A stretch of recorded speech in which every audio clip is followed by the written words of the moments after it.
افتح يا رزاق يا مسهل الأرزاق، افتح يا ربي على الشباب وحل عليهم جميع الأبواب بالرزق والبركة، دور النعورة والحركة، وكل واحد يأسس مقاولته ويدير العز لصنعته.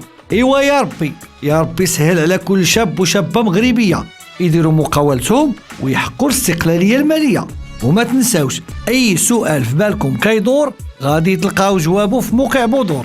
المقدمة راها سالات وحلقتنا ها هي بدات.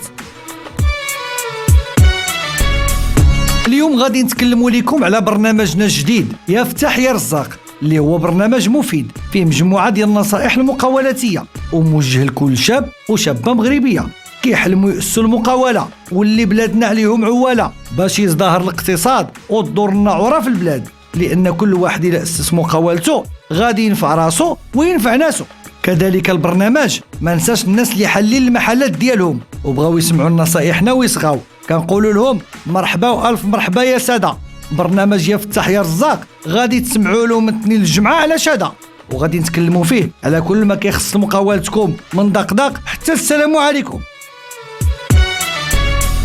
الحلقه الجايه مستمعينا الكرام غادي نتكلموا فيها على فكره المشروع ونشرحوها بالتمام بطريقه عاديه ولهجه مغربيه باش كل شيء يفهم ويوعى وتدور النعوره وتروج السلعه.